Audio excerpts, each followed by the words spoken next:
Эфирда яңалыклар вакыт студияда Лейсан Галиева исәнмесез. Бүгенге чыгарылышның төп темалары.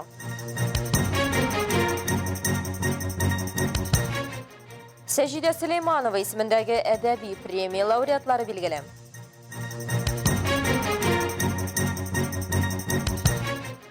Юл транспорт хәрәкәтләре арта. Сак булыгыз. Азнакай муниципаль районы башлыгы яшь педагоглар белән очрашты. Федераль ЮХИДИ статистикасы буенча агымдагы елның беренче ярты еллыгында Россия юлларында юл транспорт хәрәкәтләре саны арткан. Бу аяныч факт. Иң күп юл транспорт хәрәкәтләре транспорт чаралары йөртүчеләрнең юл хәрәкәте кагыйдәләрен бозу аркасында ди белгечләр. Әлмәт юлларындагы вәзгыять вакытында тулырак Алсу Нуриева белән. Агымдагы елның 9 айында Әлмәттә каршы як хәрәкәт полосасына чыгу сәбәпле 16 юл транспорт хәрәкәте теркәлгән. Аларда 8 кеше хәлак булган һәм 22 кеше яраланган. Юл хәрәкәте кагыйдәләре буенча узып китәргә җыенган шофер узып китү өчен җитәрлек аралыкта хәрәкәт полосасының буш булуын, процесс барышында юл хәрәкәтенең башка катнашучыларына комачауламыйча хәрәкәт итү өчен куркыныч тудырмаячагына инанырга тиеш. Ә узып китү тыелган юл билгесе зонасында тоташ билгеләү линиясе булганда, шулай ук таудан төшеп җиткәндә куркыныч борылышларда һәм күрү мөмкинлеге чикләнгән башка участкаларда узып китү тыела. За нарушение данных требований на водителя налагается административный штраф в размере 5000 рублей или лишение права управления транспортными средствами на срок от 4 до 6 месяцев. В случае повторного совершения административного правонарушения влечет лишение права управления транспортными средствами на срок 1 год. Шулай ук агымдагы елның 9 айында Әлмәттә 16 яшькә кадәрге балалар катнашында 21 юл транспорт хәрәкәте теркәлгән. Аларда бер бала хәлак булган һәм 24 бала имгәнгән. Перевозка детей в легковом автомобиле на переднем сиденье в возрасте до 12 лет, на заднем сиденье в возрасте до 7 лет должно осуществляться с использованием детских удерживающих устройств, соответствующих его весу и росту. Дәүләт автоинспекциясе 12 яшькә кадәрге балаларны арткы утыргычта йөрткәндә дә тоткарлау җайламасын кулланырга киңәштә. 12 яшьтән узган балалар куркынычсызлык каешын бәйләргә тиеш. Шулай ук дәүләт автоинспекциясе мөһим аксессуар яктылык кайтаручы элемент турында искә төшерә. Ул яктыртылмаган юлда җәяүләрнең күренүен яхшырта һәм алар катнашында юл транспорт хәрәкәтләре барлыкка килү куркынычын шактый киметә. Алсу Нуриева, Рафаэль Сафин, яңалыклар вакыты, Луч Әлмәт телекомпаниясе. Исегезгә төшерәбез, 2023 елның көзге хәрби хезмәткә чакырылышы 1 октябрьдә башланды һәм 31 декабрьгә кадәр дәвам итәчәк. Татарстан Республикасының җыю пунктында көзге чакырылыш компаниясенең хәрби командаларын планлы рәвештә җибәрәләр. Агымдагы ай ахырына кадәр планның 3тән 1 өлешеннән артык үтеләчәк дип көтелә. Хәрби хезмәткә чакырылучылар кирәкле һөнәри юнәлеш бирү һәм медицина тикшерү комплексын үтәләр. Чакырылучылар белән мәдәни һәм спорт чаралары үткәрелә. Көзге чакырылышта хәрби частьләргә Калининградтан алып Владивостокка кадәр чакырылыш буенча хәрби хезмәт итү өчен 3000-нән артык татарстанлы җибәреләчәк. Хәрби хезмәткә чакырылучыларның 3тән 1 өлеше шефлык итүче хәрби частьләрдә хезмәт итәчәк. Төзелеш сезоны ахырына якынлаша. Татарстан шәһәрләрен үстерү институты белгечләре җәмәгать киңлекләрен төзекләндерү буенча реконструкция барышын тикшерделәр. Моны хакта район башлыгы Тимур Нагуманов үзенең туры эфиры барышында белдерде. Бүгенге көндә Сусаклагычта, Комсомол паркында эшләр алып барыла. Ризадин Фәхретдин урамындагы Мәгърифәт бульварының 3 чираты һәм шәһәр күленең 2нче чираты тәмамлана. Хәзерге вакытта пирслар өчен 3 агач түшәм монтажлау эшләре тәмамлана, шулай ук җәяүлеләр юллары өлешендә эшләр үзләренең логик ахырына якынлаша. Бүгенге көндә территория су белән тәэмин итү, су чыгару һәм канализация белән тәэмин ителгән. В ближайшее время строители завершат уже те работы, которые нужно осуществлять именно в строительный сезон. Это в основном все, что связано с благоустройством, с монтажом пирсов, настилов. Но благодаря поддержке компании «Татнефть» у нас работы на этом объекте будут еще продолжаться. Башкалабыз Казанда Сәҗидә Сулейманова исемендәге әдәби премия тапшыру тантанасы узды. Бу мәртәбәле бүләк Татарстан язучылар берлеге тәкъдиме белән Татнефть компаниясе тарафыннан гамәлгә куела. Премия лауреатлары белән Алсу Әхмәтҗанова аралашып кайтты. Сәҗидә Сулейманова исемендәге әдәби премияләрне тапшыру тантанасы быел 1нче тапкыр Казанда үткәрелә. Лауреатларны бүләкләү, шулай ук Сулейманова исемендәге стипендиялар, сертификатларын тапшыру Татарстан Республикасы Милли китапханәсендә уза. Бүгінгі тантана шигърият бәйрәме дисәң дә артык булмас. Шагыйрәнең халык күтәреп алган шигырьләре һәм җырлары кичәдә сәхнәдән сөйләнде. Саргая торган аең бу, сагына торган елың.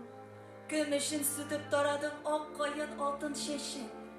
Ирнемә төшеп эреде гәрәбә кебек яшем. Җилләрдә сиңа йылыша һай зифа сылу кайын. Ниһаять, тантананың көтелгән өлеше быелгы лауреатлар билгеле. Әдәби премия Йөрәк кошлары җыентыгы шигырьләрен тәрҗемә иткән өчен шагыйрә Алена Каримовага бирелде. Шулай ук иңнәрендә ак җилкән шигырьләр җыентыгы өчен Минзифа Әхмәтшинага тапшырылды. Һәм Йолдыз Шәрәпова китаплы кич дип аталган балалар өчен шигырьләр җыентыгы өчен бүләккә лаек булды. Сажида Сулейманова исемендәге премияны алганыма мин бик шатмын. Сажида Сулейманова исемендәге әдәби премиялар кысаларында махсус бүләкләрне дә тапшырдылар. Гөлнур Азатуловага Баллы кирпеч повестлар һәм тарихи хикәяләр җыентыгы, Илдус Диндаровка Торна күзе повестлар һәм хикәяләр җыентыгы өчен бирделәр. Шулай ук балалар өчен шигырьләр һәм әкиятләр җыентыгы Яшел керпе өчен Ольга Овчинникова тапшырылды. Шулай ук иҗат белән шөгыльләнгән 10 студент стипендиатлар булдылар. Хәзерге хис кичерешләрем шатлык инде әлбәттә, мондый зур премия алу. Татнефть компаниясе тормышка ашырган бу премия татар әдәбияты үсешенә этәргеч бирә. Яз көне бөтен Татарстан халкы, Татарстан түгел, бирәк вообще бөтен халык шигъри бәйрәм, Тукай бәйрәмен үткәрә.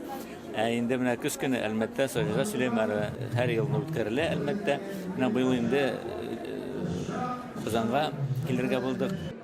17 ел дәвамында 51 язучы төп премияга, 50 кеше кызыксындыру премиясына лаек булган һәм 145 студентка стипендиялар тапшырылган.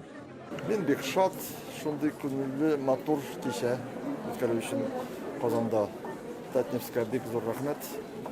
Шул хәтле тырышып, шул хәтле кешеләр, артистлар җыеп, шул хәтле җырчыларны чыгару өчен сәхнәгә бик зур рәхмәт.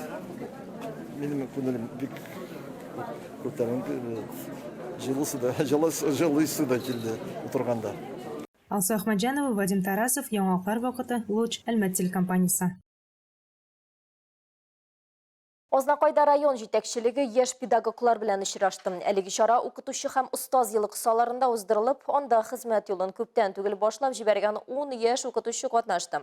Беренче өлеш тренинг форматында узды. Алга таба катнашучылар түгәрәк өстәл артына җыйналды. Тау яшьләр үзәгендә яшь белгечләрне Ознакай районы башлыгы Марсель Шайдуллин сәламләде. Сайын традиция буенча безнең яшь укытучыларыбыз белән һәрвакыт очрашабыз, алар белән сөйләшәбез. Аларның сорауларына җавап бирәбез. Өстәл артында яшьләр һәм улпат педагоглар арасында җанлы әңгәмә узды.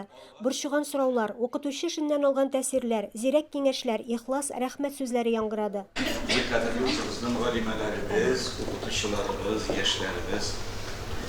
Чыннан да укытучыдан кем менә мин хисләргә бирелеп утырам. Без ничек булдык микән? Менә миңа 40 ел. Сезнең кебек кайткач Беренче тапкыр безне авыз киңәшмәсендә җыйдылар. Яшь укытучылар ассоциациясе рәисе Ләйсән Гәрәева грант тоту, төрле бәйгеләрдә, чараларда катнашу мөмкинлеге турында сөйләде. Яшь белгечләр тантаналы шартларда лаеклы укытучы булырга изге ант бирделәр. Һәрдаим һөнәри үсешкә омтылырга, үз эшенең остасы булырга ант итәм. Шәхсән үземнән һәм әйләнә тирәдәгеләрдән камиллек таләп итеп, куелган бурычларны гадел юл белән хәл итәргә ант итәм. Сайлап алынган мөгаллимлек хезмәтендә, дәрестә һәм тормышта һәрвакыт иң югары нәтиҗәләргә омтылырга ант итәм. Ант итәм, ант итәм, ант итәм. Район башлыгы Марсель Шайдуллин педагогларга чәчәкләр һәм истәлекле бүләкләр тапшырды. Илмира Шәрифуллина, Рөстәм Әкбаров, Яңалыклар вакыты, Луч, Әлмәт телекомпаниясе. Татарстан укучыларының каникуллары кайчан булачагы билгеле. Быел көзге каникуллар 28 октябрьдән башлана һәм 10 көн 6 ноябрьгә кадәр дәвам итәчәк. Бу хакта Татарстан Мәгариф һәм фән министрлыгы матбугат хезмәтендә сөйләделәр.